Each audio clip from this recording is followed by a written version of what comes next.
va nous parler du rôle de la plaque palatine dans le traitement de la communication bucco-sinusienne. Vous avez... Merci, Jacob. Voilà. Merci, Monsieur le Président, mes chers maîtres ici présents, mes chers invités, mes chers confrères. Lumière, s'il vous plaît. Avant de commencer, je tiens d'abord à remercier le comité d'organisation et le comité scientifique, à leur tête, le professeur Rodebard, pour avoir accepté notre travail et d'être parmi vous aujourd'hui, et pour la qualité de l'accueil qu'elle nous a réservé. Lumière, s'il vous plaît.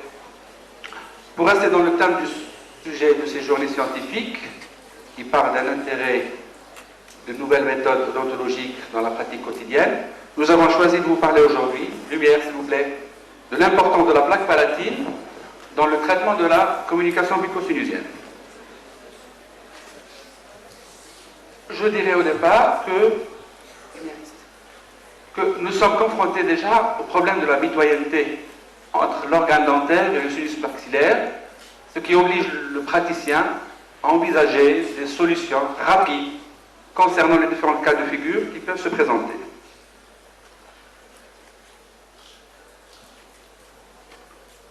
C'est ainsi que certains gestes, même les plus simples, anodins, une extraction dentaire, un traitement canalaire, effectués ou pratiqués sur des dents entrales, peuvent constituer en permanence un risque source d'une effraction sinusienne, donc d'une communication bucco-sinusienne.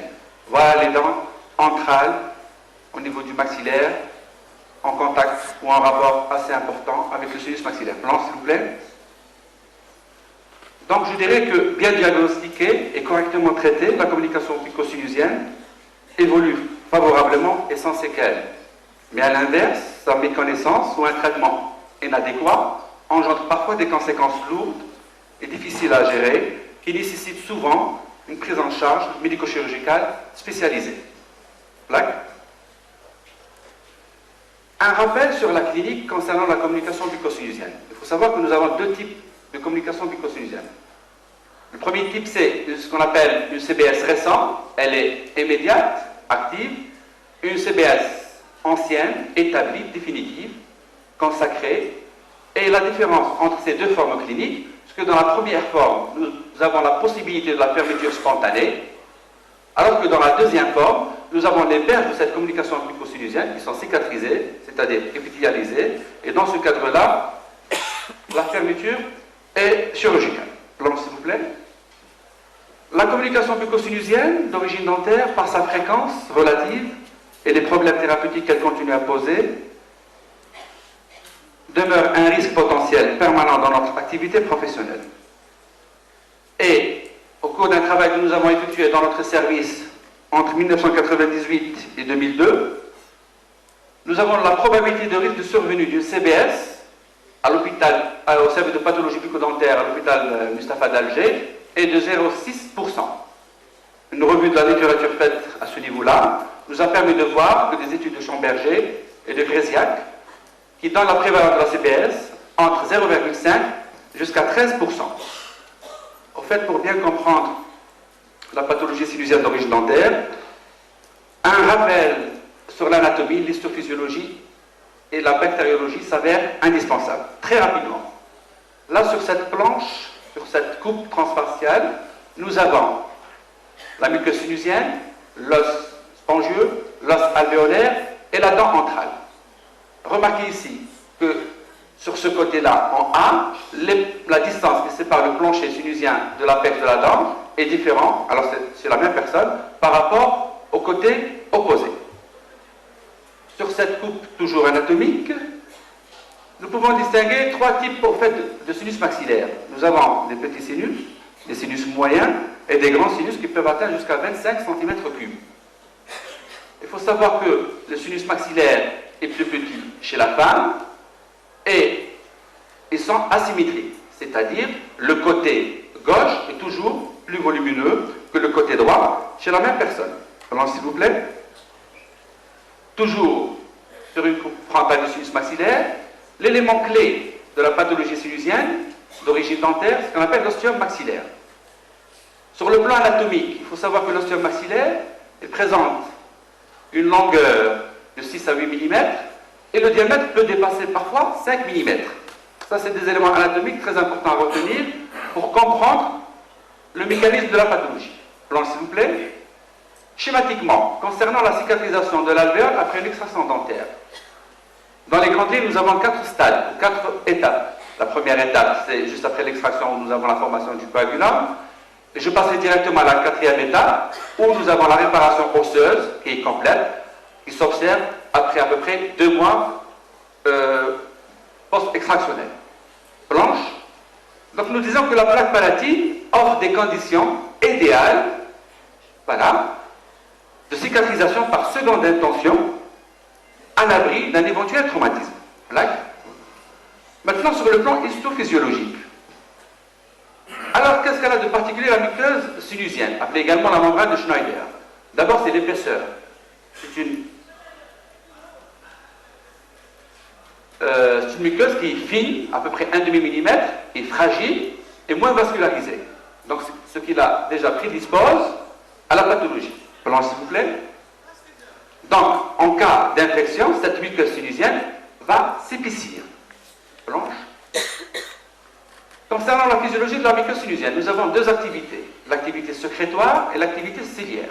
Concernant la première, nous avons le mucus qui se renouvelle pratiquement chaque demi-heure, alors que l'activité ciliaire, les mouvements ciliaires au niveau de la muqueuse sinusienne se déplacent toujours vers un sens bien précis, vers l'ostium maxillaire. Et ça, c'est très important. Pourquoi? Parce que imaginez, vous avez un fragment radiculaire à l'intérieur du sinus maxillaire, ou un corps étranger, par exemple, un refoulement de pattes. Ce refoulement, ou cette projection de pattes, le corps étranger va toujours se diriger, grâce à ces mouvements ciliaires, vers l'ostium maxillaire. Planche. Et c'est pour cette raison, en cas d'obstruction du sinus de l'ostium, il y a une hypoxie, donc il y a un manque d'oxygène au niveau de la cavité sinusienne, ce qui va entraîner un ralentissement des mouvements ciliaires, et c'est ce qui constitue, au fait, l'élément clé de la pathologie infectieuse. Blanche. Pour Flotte, il disait que le sinus maxillaire, c'est avant tout l'ostium, et l'ostium, c'est le méa. Par conséquent, c'est le centre. Et en même temps, le point faible de la défense sinusienne. Blanche. Actuellement, les connaissances physiologiques ont permis à nos collègues ORL de faire beaucoup plus des interventions dites fonctionnelles qui rétablissent cette respiration, entre guillemets, de la muqueuse sinusienne. Blanche. Maintenant, sur le plan bactériologique, le sinus maxillaire était depuis longtemps considéré comme un environnement normalement stérile, grâce à ses moyens de défense. Des études récentes prouvent maintenant la présence de certains germes anaérobies, mais dans un sinus maxillaire sain. Blanche. Qu'est-ce qui se passe au niveau de la cavité orale? Nous avons à peu près plus de 200 groupes bactériens ou espèces bactériennes morphologiquement et biochimiquement différentes, qui sont des hôtes habituels de la cavité orale chez l'homme. Un exemple, la plaque dentaire. Dans 1 mm3 de la plaque dentaire, qui pèse à peu près 1 mg, on peut compter 10 puissance 8 bactéries blanches. Par conséquent, il faut donc isoler la cavité sinusienne saine de la cavité buccale et de son milieu septique. Alors, quels sont les moyens thérapeutiques? D'abord, nous avons l'expectative, c'est-à-dire l'abstention thérapeutique. Il faut savoir que la CBS peut se fermer spontanément avec un traitement médical de couverture. Récemment, le laser peut être utilisé dans la fermeture de la CBS par cet acteur-là qui, grâce aux effets de la cicatrisation du laser, peut être indiqué. Il y a une autre méthode qui a été décrite par Kitagawa qui consistait tout simplement à faire 2 en 1, à fermer la CBS et en faisant la transplantation du germe de la dent de sagesse dans l'alvéole. Et bien sûr, le sujet de notre travail, c'est les moyens prothétiques, à savoir le rôle de la plaque palatine dans le traitement de la CBS. Blanche. Il faut savoir que les indications de la plaque palatine sont multiples. Je citerai quelques exemples. Nous avons la communication bucco-nasale, dans ce cadre-là, et parfois l'importance de la plaque palatine dans la surveillance après une perte de substance due à une exérèse carcinologique. Blanche. Le rôle de la plaque palatine devant une CBS récente. Blanche. Nous avons effectué un travail dans notre service qui a porté sur 33 cas de CBS récents. Ces 27 malades se sont présentés au rendez-vous où nous avons jugé le taux de succès des 3 méthodes thérapeutiques, à savoir l'abstention thérapeutique, qui était 50%, c'est-à-dire 4 sur 8, les sutures, 11 sur 12 cas, et bien sûr la plaque palatine a été de 7 réussites sur 7 malades pratiqués.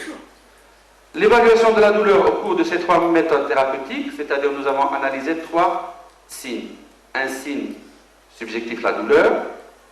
Donc, concernant l'abstention et les sutures, l'évolution a été marquée par des douleurs de faible intensité, mais qui ont disparu progressivement chez un grand nombre de malades. Alors que pour la plaque palatine, cette évaluation a été marquée par l'absence de la douleur, et c'est dû sûrement au fait de recouvrir la plaie alvéolaire des microtraumatismes. S'il vous plaît. Un autre signe a été étudié durant chez ces malades, c'est l'évaluation de la cacosmie subjective. Nous avons remarqué que les sutures de la plaque palatine, cette cacosmie disparaît au bout d'un mois, alors que pour l'abstention thérapeutique, la cacosmie subjective, décrite par le malade bien sûr, elle disparaît vers 3 mois. Blanc s'il vous plaît. Le bilan radiologique en cas de CBS récent. Nous avons remarqué que la clarté sinusienne, quelles que soient les 3 méthodes, c'est-à-dire quelle que soit la méthode pratiquée, a été obtenue à partir du 3e mois. Blanc s'il vous plaît. Nous allons vous donner quelques exemples, quelques cas cliniques. Le premier cas, une CBS récente, nous avons protégé l'alvéole de la communication bucco-sinusienne à l'aide d'une compresse vaselinée. Nous avons pris l'empreinte, blanche s'il vous plaît. Voilà l'état de l'alvéole 24 heures après l'extraction de la dent. Là, la plaque palatine, elle recouvre. La plaque palatine recouvre la perte de substance en épousant, sans pénétration, le pourtour de celle-ci. Elle doit être parfaitement adaptée au relief. S'il vous plaît. Donc, cicatrisation de l'alvéole 1 mois après l'extraction de la dent. Et là, nous avons 6 mois après l'extraction de la dent. Blanc, s'il vous plaît. Toujours. Je dirais la confection du mini plaque palatine. Voilà. Chez ce malade, après avoir protégé l'alvéole, nous avons confectionné, pour des raisons de réflexe nauséeux et tout ça, juste une petite plaque. Cette plaque palatine qui permet de conserver et de protéger le caillot. Voilà, cicatrisation de la plaie alvéolaire 3 mois après. Blanc, s'il vous plaît. Un autre malade qui se présente à notre service pour un reflux de liquide par le nez. Il se présente chez un collègue du secteur privé, mais il avait l'intelligence de faire la prise d'empreinte. Il a confectionné une sorte d'un mini porte-empreinte individuel. C'est juste pour couvrir cette communication bucco-sinusienne. Et il nous a adressé ce malade. Le geste le plus important, le geste clé a été fait chez ce patient, c'est d'avoir protégé la plaque, plutôt la communication bucco-sinusienne. S'il vous plaît. Voilà ce que nous avons fait. Donc nous avons confectionné à notre tour une plaque palatine en totalité. Et voilà la cicatrisation après. Blanc, s'il vous plaît. Un autre cas clinique, la confection d'une plaque palatine, mais lorsque vous prévoyez par un examen clinique, mais surtout radiologique, la présence éventuelle d'une communication bucco-sinusienne. Je m'explique. Regardez l'examen radiologique sur ce cliché panoramique.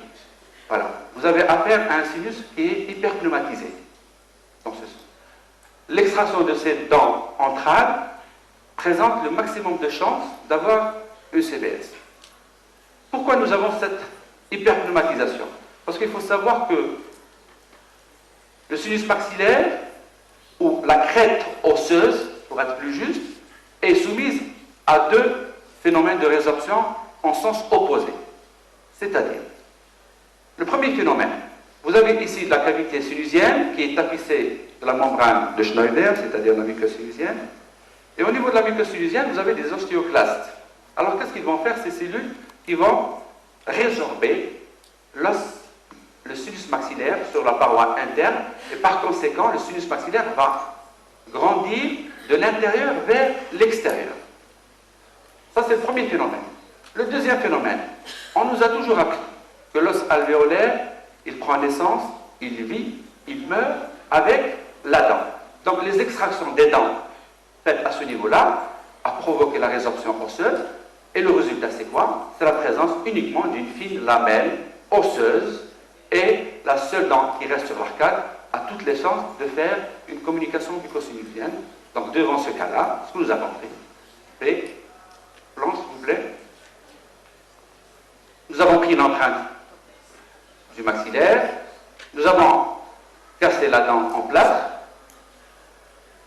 placé une dent sur la prothèse de la malade. Juste après l'extraction, nous avons remis la prothèse presque totale chez cette patiente. Plan s'il vous plaît, à notre cas clinique, nous avons profité de la présence de la prothèse, même si elle est mal adaptée chez ce malade qui présente une communication bucco-sinusienne. Nous avons fait une adjonction avec de la résine autopolymérisable. C'est juste pour couvrir cette alvéole déshabitée. Et voilà la cicatrisation après. Là, c'est au début de notre travail quand on voulait bien faire les choses. C'est-à-dire, on voulait faire des sutures, mettre du pansement parodontal qui ne pas et recouvrir le tout par la plaque palatine. En fait, là, nous avons fait plusieurs bêtises. Lesquelles? Je sais que le pansement parodontal, en durcissant, il va rentrer dans l'alvéole de la dent. Et par conséquent, il va éviter, il va empêcher que les berges se ramassent. La première chose. La deuxième chose, ce pansement parodontal, quand il va commencer à durcir, il va prendre les fils de suture. Et lorsqu'on va enlever tout ça, on va pratiquement ramener les fils de suture dans le pansement parodontal. Donc, au lieu d'avoir la cicatrisation de l'alvéole, nous avons créé une deuxième plaie alvéolaire. Donc, c'est un geste à ne pas faire. Plan, s'il vous plaît. Maintenant, l'importance de la plaque palatine dans le traitement de la CBS établie. Blanche. Il faut savoir que la présence d'une fistule bucco-sinusienne ne doit jamais être sous-estimée, même si elle est petite, car l'ouverture muqueuse semble de petite taille et l'ouverture osseuse est toujours plus grande. Blanche. Quelques cas cliniques. En attendant l'intervention, la plaque palatine assure au malade un confort. Elle permet, en cas de récidive, d'attendre des conditions locales et générales propices au traitement chirurgical. Blanche. Voilà, un autre cas. Communication bucco-sinusienne. Prise d'empreinte. Il ne faut jamais oublier de recouvrir cette communication avant de prendre l'empreinte afin d'éviter le refoulement de la pâte. Blanche, s'il vous plaît. Le rôle va permettre de protéger la greffe et bien sûr, elle va permettre d'immobiliser cette greffe contre le palais. Blanche. En conclusion, je dirais que la plaque palatine, dans le traitement de la CBS, elle constitue une méthode thérapeutique facile, rapide et immédiate et à la portée de chaque chirurgien dentiste dans sa pratique quotidienne. La plaque palatine constitue un traitement à minima dans la protection du milieu sinusien, du milieu buccal. Et je vous remercie.